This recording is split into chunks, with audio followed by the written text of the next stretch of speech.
ಕೋರಾ ಅನ್ನುವಂಥ ಬುಡಕಟ್ಟು ಜನಾಂಗದ ಕಥೆಯನ್ನ ತೆರೆಗೆ ತರಬೇಕು ಅನ್ನೋ ಹಠದಿಂದ ಇದೀಗ ಪಿ ಮೂರ್ತಿಯವರು ಹೊರಟಿರುವಂಥದ್ದು. ಜನವರಿ ಆ ಸಿನಿಮಾವನ್ನ ತೆರೆಗೆ ತರ್ತಾ ಇದ್ದಾರೆ. ಸಿನಿಮಾದ ಆರಂಭ ಹೇಗಿತ್ತು, ಇವಾಗ ಹೇಗಿದೆ, ಇದೆಲ್ಲವನ್ನ ಅವರೇ ಹೇಳ್ತಾರೆ. ಸರ್, ಸಿನಿಮಾ ಒಂದು ಕಂಪ್ಲೀಟ್ ಮಾಡಿದ್ದೀರಾ, ಕೋರಾ ತೆರೆಗೆ ತರಬೇಕು ಅನ್ನೋ ಹಠದಲ್ಲಿದ್ದೀರಾ. ಕೋರಾ ಕತೆ ಯಾಕೆ ಬೇಕಿತ್ತು ನಿಮಗೆ ಅಂತ? ಮೇಡಮ್, ಈ ಕೋರಾ ಕತೆ ನನ್ನ ಜೀವ. ಯಾಕಂತ ಹೇಳಿದ್ರೆ ಈ ಕೋರಾ ಅನ್ನೋದು ಬಂದ್ಬಿಟ್ಟು ಸಾಮಾನ್ಯದ ಹೆಸರಲ್ಲ. ಇವತ್ತು ಕೋರಾ ಅಂತ ಹೇಳಿದ ತಕ್ಷಣ ಬರೋದೇ ಕೊರಗಜ್ಜ ಸ್ವಾಮಿಗಳು.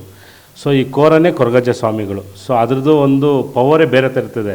ಸೊ ಈ ಕತೆ ನಾನು ಬಿಲ್ಡ್ ಮಾಡಿದಾಗ ಯಾಕೆ ಇದನ್ನು ಸಿನಿಮಾ ಮಾಡಬಾರ್ದು ಅಂತೇಳಿ ಒಂದು ಪ್ರಯತ್ನ ಮಾಡಿದಾಗ ಬಹುಶಃ ಇದಕ್ಕೆ ಹೀರೋಗಳು ಹುಡ್ಕೋ ಸಮಯದಲ್ಲಿ ಈ ಒಂದು ಸಿನಿಮಾಗೆ ಪಕ್ಕ ಶೂಟಬಲ್ ಹೀರೋ ಅಂತ ಹೇಳಿದ್ರೆ ಅದು ಸುನಾಮಿ ಕಿಟ್ಟಿನೇ. ಸೊ ಸುನಾಮಿ ಕಿಟ್ಟಿ ಬೇರೆ ಯಾರು ಬಿಟ್ಟು ಈ ಕ್ಯಾರೆಕ್ಟರ್ ಮಾಡೋಕ್ಕಾಗಲ್ಲ. ಸೊ ಅದ್ರ ಜೊತೆಗೆ ನನಗೆ ಸಾಥ್ ಕೊಟ್ಟಿದ್ದು ನಮ್ಮ ಒಟ್ಟಾಸಿರಿ ಅವರು. ಕೋರಾ ಅಂತೇನೋ ಒಂದು ಪ್ಯೂರು ಆದಿವಾಸಿ ಬುಡಕಟ್ಟ ಜನಾಂಗದ ಒಂದು ಫಾರೆಸ್ಟಲ್ಲಿ ನಡೆಯುವಂಥ ಒಂದು ರಿಯಲ್ ಕತೆ, ಆ ಕಂಟೆಂಟ್ ಇಟ್ಕೊಂಡು ನಾನು ಸಿನಿಮಾ ಮಾಡಿದ್ದೀನಿ.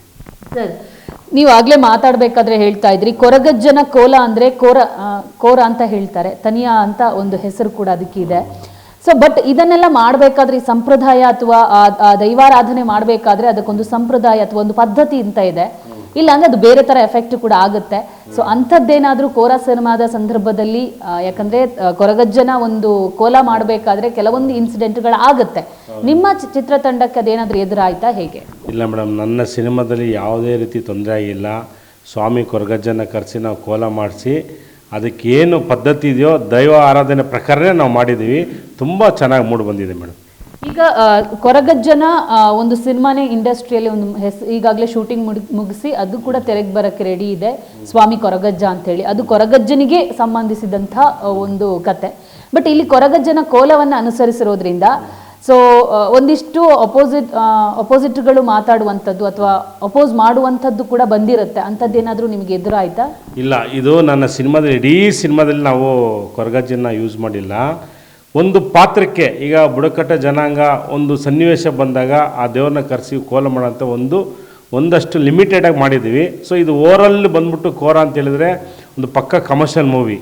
5 ಫೈಟ್ ಇದೆ, ಮತ್ತು ಒಂದು 3 ಸಾಂಗ್ ಇದೆ, ಒಂದು ಸೆಂಟಿಮೆಂಟ್ ಸಾಂಗ್ ಇದೆ, ಮತ್ತು ಪ್ರತಿಯೊಂದು ಕೆರೆ ಆಗುತ್ತೆ ಮೇಡಮ್. ನೀವು ಸಿನಿಮಾ ಬಹುಶಃ ನೋಡಿದ್ರೆ ಈಗ ಒಂದು ರೌಡಿಸಮ್ಮು, ಆರಾರು, ಫ್ಯಾಮಿಲಿ ಸೆಂಟಿಮೆಂಟ್ ಬಿಟ್ಟು ಒಂದು ಸಪ್ರೇಟಾಗಿ ಒಂದು ಯಾವುದೋ ಒಂದು ಫಾರೆಸ್ಟಲ್ಲಿ ಹೋಗಿ ನಾವು ಈಚೆ ಬರ್ತೀವಿ, ಆ ಥರ ಒಂದು ಕಥಾನಾಯಕ ಒಂದು ಸಿನಿಮಾ ನಮ್ಮ ಕೋರಾ ಸಿನಿಮಾ ಇದು. ಒರಟ ಶ್ರೀ ಅವರು ಯಾವುದೋ ಒಂದು ಕತೆಗೆ ಕೈ ಹಾಕಿದ್ದಾರೆ ಅಂದರೆ ಅದು ಇಂಪ್ಯಾಕ್ಟ್ ಆಗುತ್ತೆ ಅಂತ ಒರಟದಲ್ಲಿ ಅದನ್ನು ಅವರು ಪ್ರೂವ್ ಮಾಡಿದ್ದಾರೆ. ಸೊ ಈ ಸಿನಿಮಾದಲ್ಲಿ ಒಂದಿಷ್ಟು ಸಿನಿಮಾ ರಿಲೀಸ್ ಆದಮೇಲೆ ಅದು ಯಾವ ಥರ ಪ್ರೇಕ್ಷಕರಿಗೆ ಇಂಪ್ಯಾಕ್ಟ್ ಆಗುತ್ತೆ, ಅಥವಾ ಈ ಸಿನಿಮಾದಿಂದ ಜನರಿಗೆ ಏನು ಹೇಳಕ್ಕೆ ಹೊರಟಿದ್ದೀರಾ ಅಂತ? ಮೇಡಮ್, ನನ್ನ ಸಿನಿಮಾದಲ್ಲಿ ಬಂದ್ಬಿಟ್ಟು ನೀವು ಸಿನಿಮಾ ಒಳಗಡೆ ಬಂದರೆ ನಿಮಗೆ ಸ್ಟಾರ್ಟಿಂಗಿಂದ ಎಂಡ್ ತನಕನೂ ನೀವು ಬಹುಶಃ ಆಚೆರ್ ಬಿಟ್ಟು ಈಚೆ ಹೋಗಕ್ಕೆ ಸಾಧ್ಯನೇ ಇಲ್ಲ. ಅಷ್ಟು ಅದ್ಭುತ ಮೇಕಿಂಗು, ಒಳ್ಳೆ ಕಂಟೆಂಟು. ಈ ಸಿನಿಮಾ ಮೂಲಕ ನಾನು ಜನಕ್ಕೆ ಏನು ಹೇಳ್ತೀನಂದರೆ, ನೀವು ಪ್ರತಿಯೊಂದು ಸಿನಿಮಾ ಕನ್ನಡ ಸಿನಿಮಾ ಗೆಲ್ಸಿದ್ದೀರಾ. ಇದು ಒಂದು ನಮ್ಮ ನೆಲದ ಒಂದು ಕತೆ, ಆಯಿತಾ. ತುಂಬ ಒಂದು ಕಂಟೆಂಟು, ಈ ಸಿನಿಮಾ ಆರ್ಟಿಸ್ಟು ಹೀರೋನಕ್ಕಿಂತ ಕಂಟೆಂಟು ತುಂಬ ಸ್ಟ್ರಾಂಗ್ ಆಗಿದೆ. ಈ ಸಿನಿಮಾದಲ್ಲಿ ತುಂಬ ಗಟ್ಟಿಯಾಗಿ ನಿಂತಿದೆ. ನೀವು ದಯವಿಟ್ಟು ಸಿನಿಮಾ ನೋಡಿ. ಸಿನಿಮಾ ನೋಡಿದಾಗ ನೀವೇ ಒಂದು 10 ಜನ ಕೇಳ್ತೀರಾ ತುಂಬ ಅದ್ಭುತ ಇದೆ ಸಿನಿಮಾ ಅಂತ. ಆ ಥರ ಒಂದು ತುಂಬ ಮೇಡಮ್ ಸ್ಕ್ರಿಪ್ಟ್ ಮಾಡೋಕ್ಕೆ 1 ವರ್ಷ ತೊಗೊಂಡಿದ್ವಿ ನಾನು ಶ್ರೀ ಅವರು. 1 ವರ್ಷ ಬರೀ ಸ್ಕ್ರಿಪ್ಟ್ ತಗೊಂಡು ನಾವು ಕುತ್ಕೊಂಡು ಆಲೋಚನೆ ಮಾಡಿ.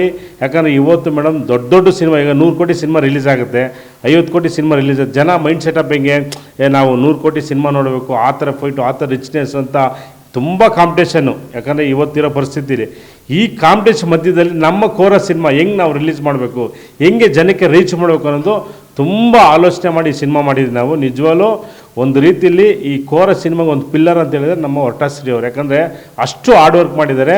ಪ್ರತಿಯೊಂದು ಪಾತ್ರನಷ್ಟೇ ಎಲ್ಲ ಸುನಾಮಿ ಕಿಟ್ಟೆ ಇರ್ಬೋದು, ಸೌಜನ್ಯ ಇರ್ಬೋದು, ಚರಿಷ್ಮಾ ಇರ್ಬೋದು, ಮಟ್ಟಣ್ಣ, ಮುನಿಯವರು, ನಮ್ಮ ಸಿನಿಮಾದಲ್ಲಿ ಎತ್ತಿರಾಜ್ ಯಾರು ಆ್ಯಕ್ಟಿಂಗ್ ಮಾಡಿದಾರೋ ಪ್ರತಿಯೊಬ್ಬರು ಅವ್ರು ಏನೋ ಒಂದು ಸಾಧನೆ ಮಾಡಬೇಕು ಈ ಸಿನಿಮಾ ಮುಖಾಂತರ ಹೇಳಿ ತುಂಬ ಹಾರ್ಡ್ ವರ್ಕ್ ಮಾಡಿದ್ದಾರೆ ಮೇಡಮ್.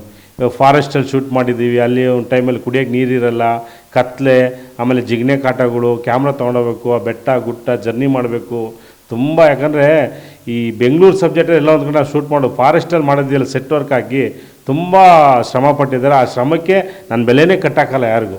ಸರ್, ಇದು ಬುಡಕಟ್ಟು ಜನಾಂಗದ ಒಂದು ಕಥೆ ಅಂದ ಮೇಲೆ ಒಂದಿಷ್ಟು ಬುಡಕಟ್ಟು ಜನಾಂಗದ ಜನರು ಇವತ್ತಿಗೂ ಒಂದಿಷ್ಟು ಸಮಸ್ಯೆಗಳನ್ನು ಎದುರಿಸ್ತಿದ್ದಾರೆ. ಒಂದಿಷ್ಟು ಅವರಿಗೆ ಬೇಕಾದಂಥ ಸೌಕರ್ಯಗಳು ಇವತ್ತಿಗೂ ಕೂಡ ಸಿಗ್ತಾ ಇಲ್ಲ. ಈ ಸಿನಿಮಾದಿಂದಾದರೂ ಅದಕ್ಕೆ ಒಂದು ಪರಿಹಾರ ಸಿಗುತ್ತಾ? ಅಂಥದ್ದೇನಾದರೂ ಕಂಟೆಂಟ್ ಯೂಸ್ ಮಾಡಿದ್ದೀರಾ? ನಮ್ಮ ಸಿನಿಮಾದಲ್ಲಿ ಮೆಸೇಜ್ ಕೊಡೋವಂಥ ಕಂಟೆಂಟ್ ಅಲ್ಲ. ಒಂದು 2 ಅವರ್ 24 ನಿಮಿಷ ಥಿಯೇಟ್ರ್ ಜನ ಬಂದರೆ ಸಿನಿಮಾ ನೋಡಿ ಖುಷಿಯಾಗಿ ಈಚೆ ಹೋಗಬೇಕು. ಜನಕ್ಕೆ ಏನು ಕೊಡಬೇಕೋ ಸಿನಿಮಾ ಮುಖಾಂತರ ಪ್ರತಿಯೊಂದು ಕೊಟ್ಟಿದ್ದೀವಿ ಮೇಡಮ್. ಇಲ್ಲಿ ನಾವು ಏನನ್ನೂ ತಂದಿಲ್ಲ ಇಲ್ಲಿ. ಯಾಕಂದರೆ ಒಂದು ಸಿನಿಮಾ ಅಂತ ಹೇಳಿದ್ರೆ ಅದು ಸಿನಿಮಾ ಥರನೇ ಮಾಡಬೇಕು.